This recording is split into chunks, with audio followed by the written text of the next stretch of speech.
You live? Yep. Okay, well, Tricia, Maddie, thank you guys for your help here and for the opportunity to speak to the IGO membership. Today, I am going to speak on the importance of a return to work program. My name is Nick DiCarlo, and I am the sales director here for our group at AmeriTrust. We're a proud partner of IGO and have been for many years, providing workers' compensation and business owners policies to a large portion of the membership. So many of you guys may or may not be familiar with what a return to work program is. So what I'm going to do is I'm going to explain a little bit about exactly what is a return to work program, what the benefits are, and then I'm going to go into a little more detail as to how to implement a return to work program. So if you could move to the next slide, Maddie, please. Return to work programs are exactly as it sounds. They help employees get back to work to their normal or modified job duties as quickly and as safely as possible. You know, I like to say, and I think this is 100% true, that the most effective way in managing your workers' compensation costs as a business owner is managing your experience mod. The best way to manage your experience mod is to control the cost of claims. Of course, controlling claims from happening, but inevitably there are going to be claims that do happen. And when they do happen, how can you control those claims and keep them from getting out of control? And that's where a return to work program really comes into play. So really, just as it says, their return to work programs are there to reduce work comp costs in getting that employee back to work. As we all know, if you've had work comp claims that include indemnity where the employee is out of work for a period of time, you may have dealt with one that has lingered. You're wondering if the employee, when the employee might be coming back to work, if they're ever coming back to work, and maybe they never came back to work. That happens very frequently. And so if that has happened to you, you're certainly not alone. The benefits of a return to work program, really, again, reducing the employee's days away from work, which ultimately reduces the cost of that claim on the indemnity side. It also helps them. There is also a financial factor, because if an employee is out collecting indemnity for a workers' compensation claim, they're not working, but they're also only collecting about 2/3 of their pay. And so there is benefit to the employee from a compensation standpoint to get back to work, but also from an overall morale of the employee and well-being of the employee to get them back to work, back to a normal schedule. So ultimately, and that is going to bring the cost of that claim down, which is going to impact the experience mod. You're going to get employees into a modified job duty or potentially an alternate job duty once they get back, that should also motivate them to get back to 100% quicker so they can get back to their original task. So if you could move on here, Maddie.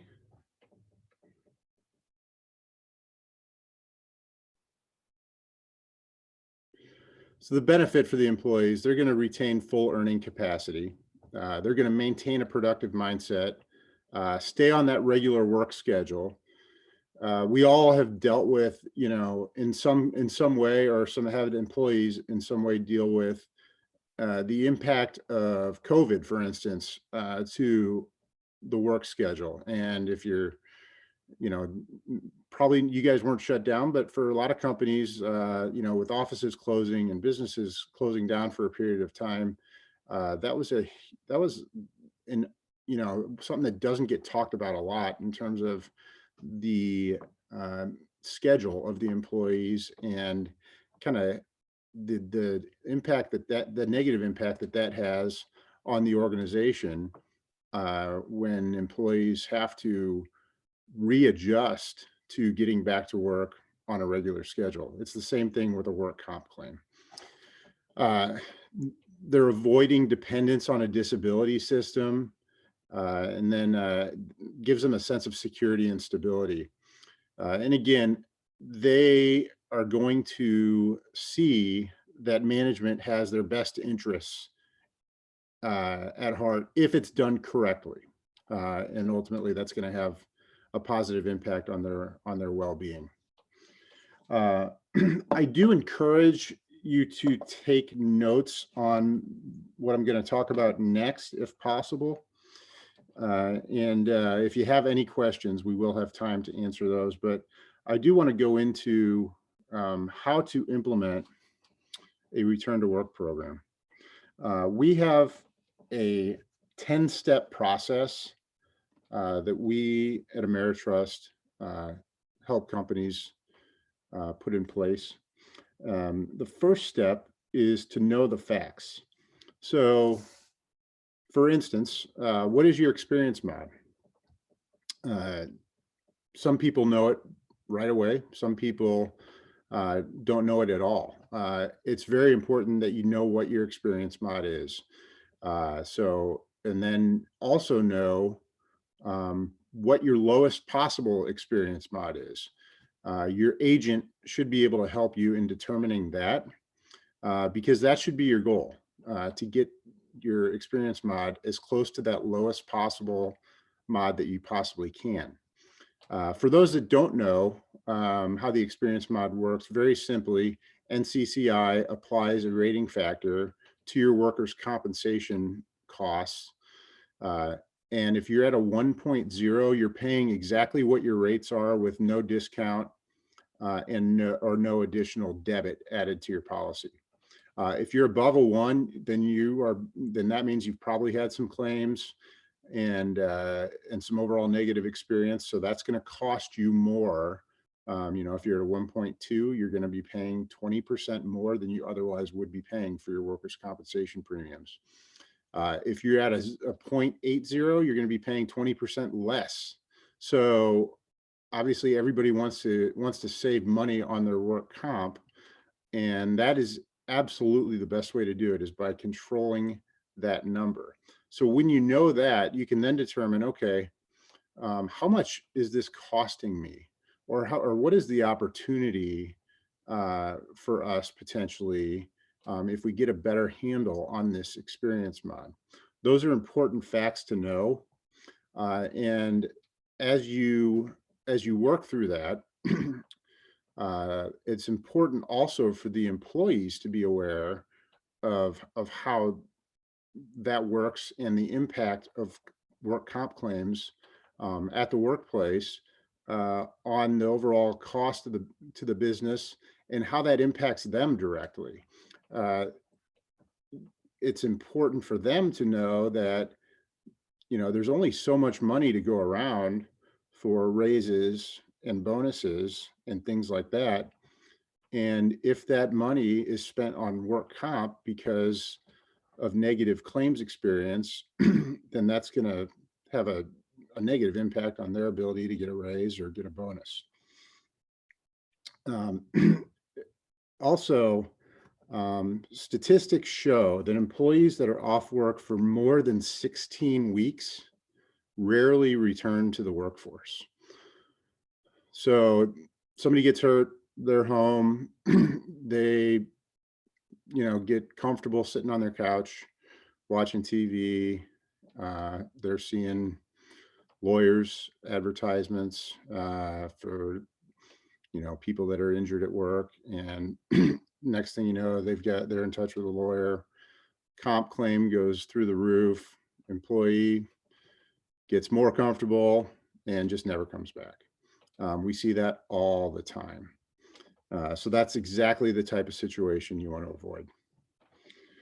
Step 2 is to gather data. So you want to research your company culture. If you're the business owner, you kind of should have a grasp on what your company culture is. But it's also important to know, what do your employees think about injuries and returning to work? So having that communication and finding that out is very important in developing a program like this. Step 3, demonstrate a commitment to early return to work. You want to make sure everybody knows the purpose and the importance of the program. And then if there's no commitment and no buy-in from the employees, and especially from management, it's not going to work.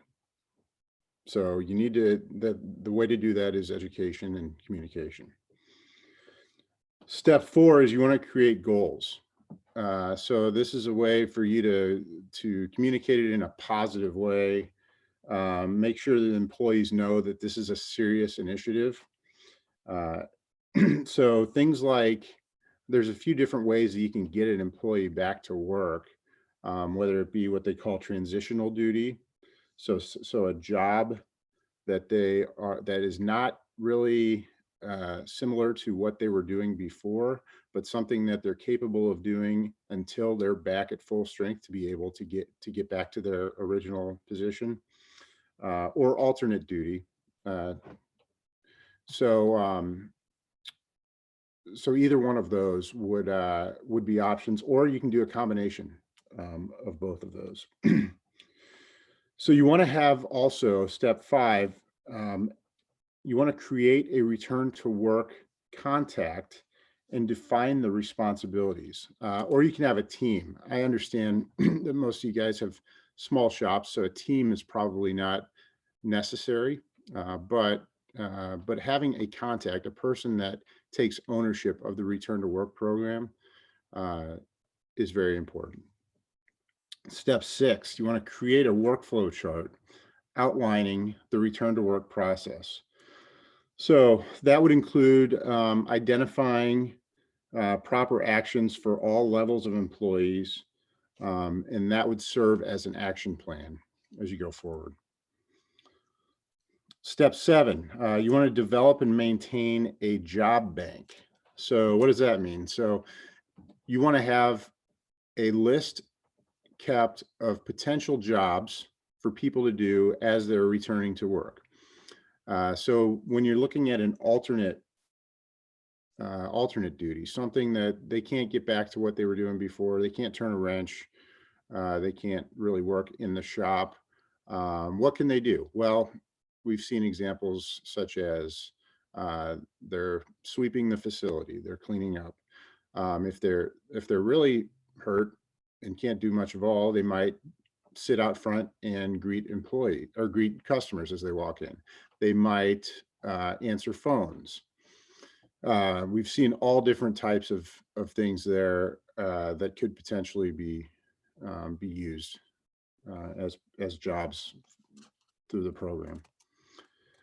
Step 8, you want to create a communication and education plan, just as it sounds. So making sure that that this is communicated early and often to all your employees. Step 9, record keeping. So you want to figure out, okay, how many claims have we had, and how many return to work situations have we had? And of those return to work situations, how many have we put into transitional duty? How many have we put into alternate duty? And what's been the result of those situations? How quickly did they get back to their original position? Another thing you might be able to do in these situations is if the job that they're able to do is a job that doesn't necessarily shouldn't be paying as much as their original job, then you can adjust their pay in accordance with the job that they're doing, which would certainly provide motivation for them to get back up to speed to where they can do their original job. And step 10 is to distribute that plan. So you want to distribute it to new employees at the time that that they're accepting employment, with sign off to existing employees as soon as the plan is implemented. It's important for it to be communicated to them, for them to sign off on it, and them to buy in. And you also want to revisit this plan annually. And again, that would go back to the record keeping, looking at the statistics and how it's worked throughout the year, and what adjustments need to be made. And so we have more documentation on how to implement that.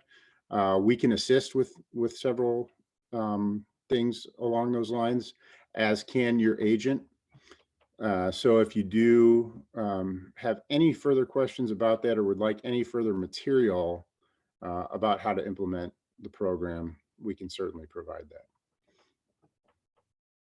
So any questions from our group right now?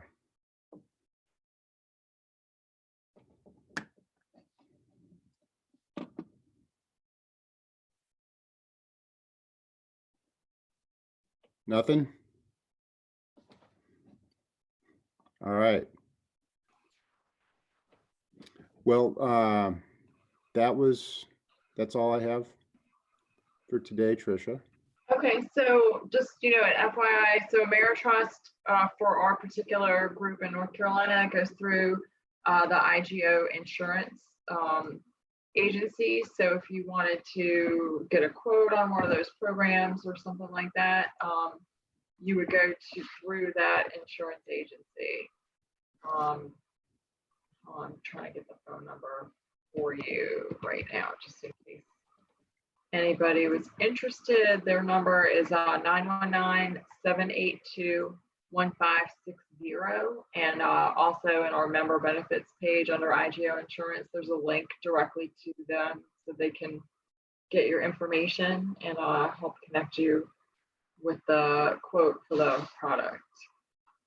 And then also, if you have any other questions, Nick's information is right there on your screen, so we can reach out to him as well with some more specific questions. Awesome. Very cool. Thank you, Nick. That was a blast. Oh, of course. Who knew insurance could be so interesting, right? Who knew? Who knew? Well, it's one of those things you always, whenever you go to get it, you don't know. It is. And, I think what we see out of the majority of shop owners are they are terribly underinsured in multiple areas. That's and, true. I know workman's comp's got some protections against that happening, but we see a lot of shops that end up in a mess, or they don't know how workman's comp works. They don't follow the right process. And I think it's really important to have somebody to help you guide that process into action. Look at what happened to Benjamin with his shop burning down. That's rough. I mean, you lose everything just like that, and nothing you can do about it, Right. So and underinsured, another example. So it's dangerous. Oh, go ahead. You go ahead. I was going to say, this also leads itself into, we are getting ready to be offering a new product to our members only, and it's an online lift certification course that you'll be able to feature or offer to your employees annually. So that way each employee once a year gets to view this course. It's through the Lift Safety Institute. They've never had it as an online option prior, but it would be through IGONC as a member. You would pay $25 for your employees. They would take it, they get a certification, and then say something, God forbid, happened with your lift or some kind of employee accident, you would have some kind of a assurance for your insurance that your employees were trained and revisited it annually. So just, while we're thinking about preventative measures here, I just want to put that out there for everybody that this is something new that we're getting ready to roll out over the next week or two. That's Definitely. great. That's awesome. Go ahead. You go ahead. Oh, I was just going to say, in following up to what Tricia was saying, we've been doing workers' compensation for the group for a long time.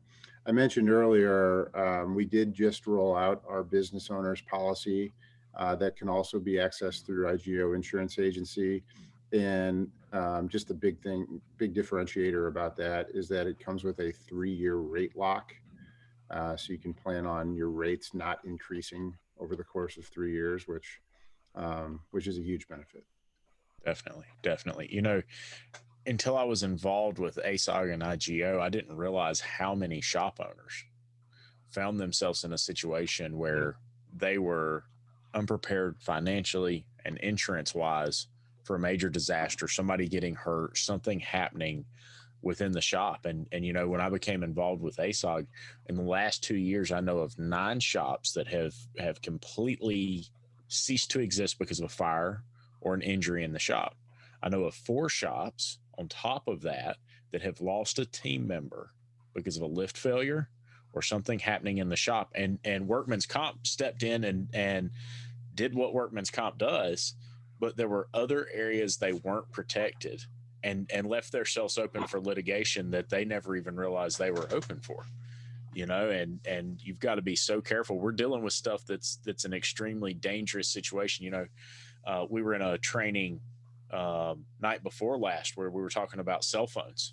And they said, a lot of people get really upset about this, but we make them put their cell phones in a locker when they come in, because if they forget one part of their process because they were distracted by that telephone, they're not just killing themselves. If it falls off the lip, they could kill somebody on the highway.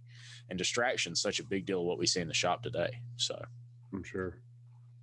Yeah, and I did go ahead and put the phone number and email for Jamie Strain at IGO Insurance. So the contact information is in the chat. So if anybody wants to reach out to them and have their information. Also just remind everybody before we go that we have got our fireside chat I think that one is open to all. Is that right, Lucas? Yes, ma'am. It's open to all. So that one is on Thursday at 6:30 p.m.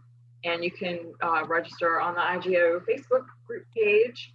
And on Monday, the 26th, Tanner Bryant is doing a turbocharge training class, and that one is members only group. So you do have to be an IGO member. And if you're not in the Facebook group for that, you want to join, you can reach out to Maddie or I, and we can help you with that if you're not already in there. And then also not on the IGO page or the ASTE page as an actual event, but on their feed, we have an open discussion for our apprenticeship program with Shantae Bell from NC Apprentice, and myself and Maddie will be on there, and we'll be able to answer anybody's questions about our apprenticeship program. Awesome. Very cool. Yeah, we're excited. We've got a lot going on. We're excited about it. So anybody, obviously some people will be watching a recording of this after the fact. So again, just Tricia at IGONC, Maddie at IGONC.com. We can answer any questions for you.